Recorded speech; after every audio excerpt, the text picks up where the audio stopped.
All right, so now moving on to the men's NCAA basketball. Y'all know what time it is, man. It's conference tournament time.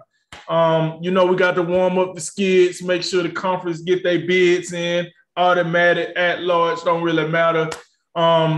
So with that said, we down to our Final Four in the ACC.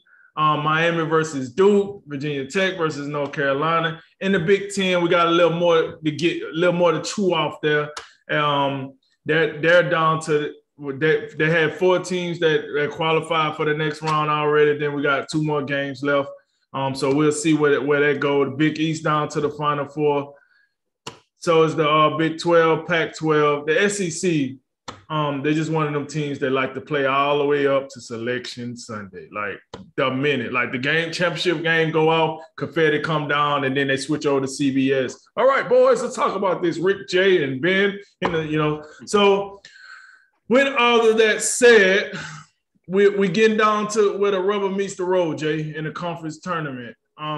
Give us some insight. What are you looking for as far as the rest of the conference tournament? Who do you see winning? Who do you see? How do you see this impacting seeding? Let us know something, man. Yeah, thanks, Rick, or Ben, or whatever the name is. I think what the ACC has going on, it's been somewhat of a down year for the ACC. I think Duke's the only team that'll be, above the 3 line. But I do think if you see and Duke Miami playing right now, but I think remember Coach K losing on Saturday to North Carolina in his final regular season game, and I think that was in Durham. Right. Man, if he could get another crack at North Carolina potentially. North Carolina play Virginia Tech at 9:30 this evening, and that's gotta mean something. So I think the ACC definitely something I'm looking for, because a potential Duke North Carolina ACC tournament championship game would definitely be worth watching tomorrow at some point. The Big East, sometimes we don't pay a whole lot of attention to it just because it's the Big East. But I tell you, to have Providence, Villanova, and UConn all ranked in the top 25, and Providence, Villanova right around the top 10.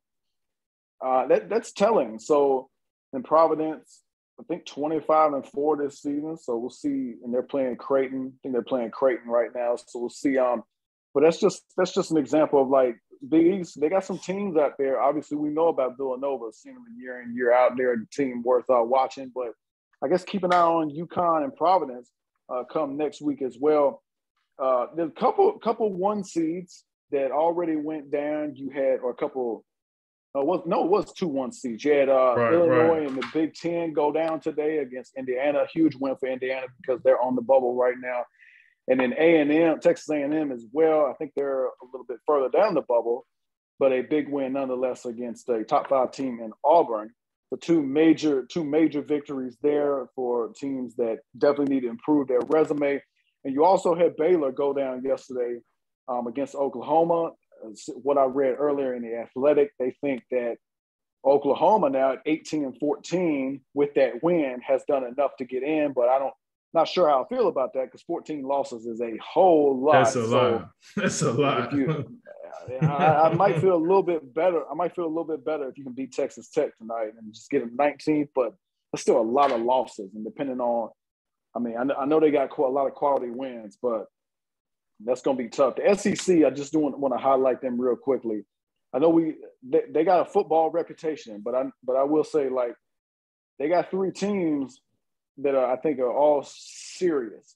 Auburn, Kentucky, and Tennessee, all serious, all in the top 10 right now. I think we got to pay attention to all those teams. And then Pac-12, what are we doing with this Colorado-Arizona game? The number 2 team in the nation gets to play on the Pac-12 network. As usual, the Pac-12, the butt of the joke. Go ahead, Drink.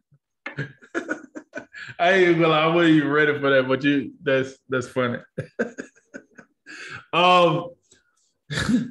Listen, so with that said, no, I want to comment on your point about the Big East. I think this is fantastic. I think the Big East then lost some allure over the time, and you remember it broke up, and then it kind of came back together, and people didn't really know it came back together until like recently. I always thought when you're talking about top tier basketball programs or top tier basketball conferences, I thought it was always between the Big East and the ACC. I just feel like basketball. It's like the same thing in football. We feel like football means more in the SEC. You know what I'm saying? So I've always felt like basketball meant more for the ACC and the Big East. Not to say it's not good basketball in the rest of the nation. I just feel like, just like football, it's good football all over the nation, but you don't have the intensity like the SEC or that want to. So to your point, I do think people sleep on the Big East because of the names of the teams and we're not as familiar. You know, Providence fell off for a while. We forgot about Providence. Creighton, they've been out of the mix for a while. UConn, you know, a team we are familiar with, we kind of just be like, yo, where they been at? Is Kevin Ollie still there? Like, it's like things like you kind of forget about them. Villanova is probably the only mainstay that's in that conference where we're like, we know Jay Wright, we know what Villanova going to do. We got to Google the rest of these guys because it's just been a while. Like, it's just what it is. When it's been a while, it's been a while. But to your point, I would love to see a rematch between Duke and North Carolina for the ACC championship.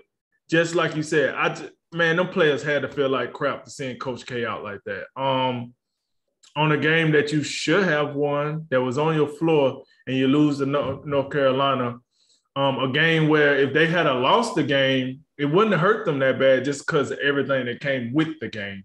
And they won the game, so now they kind of like, yeah.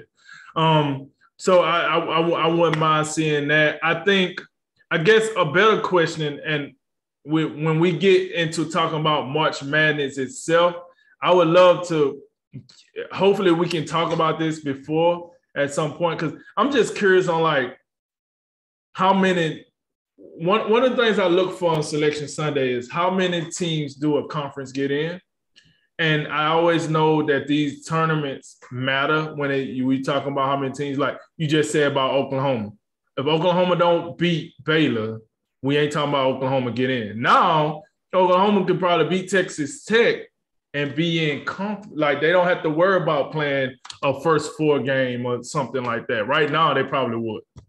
Let's just be honest about that. They got in. They should definitely be one of the teams playing the first four game. But maybe another win keeps them out of that. So, you know, I just feel like right now for men's basketball and for women's basketball, for that fact of the matter, what they're doing now is they're kind of drawing their fan base back again. After COVID really messed college basketball up, I think, honestly, I don't think it's a sport that took a hit worse than college basketball did when COVID came. Because the NBA is a professional thing. So they was able to muster their way through it. The NFL, all the pro leagues was able to get it together. But college got kind of hit harder because they students and they're not getting paid and all this other stuff. So you have to worry about the school aspect as well as the athlete aspect, right? The NFL, college football was able to, you know, it's considered outside. So they're able to spread people out and wear masks and come up with these bubbles and do things. I thought college basketball kind of got the short end of the stick. So I'm glad to see that it's coming back. March Madness, you know what time it is. We're about to get into that. And the conference tournament seems to be right in the position that we want them to be in for the popularity of the sport. So I can't wait to see how the rest of the weekend unfolds. Like I say, you got teams that's going to play all the way until the confetti comes down. But I'm glad to see the love, the happiness, the environment, the impact that these games have starting to come back around, started bringing that excitement back into the sport. So I can't wait for that. And we'll see who do what come Selection Sunday. Hey, get them weight rooms together. Make sure they tight NCAA. I don't want to deal with that again. No, I'm pretty sure they already took care of that one. They was like, nah. And look, and I'm glad you said that because that's the funny thing. I think because of that scenario is the reason why they was trying to do the whole, we want to play both tournaments in the same city so they can like minimize what having to spread out so much. Yeah, that didn't go very far. But I do think that's where the idea came from.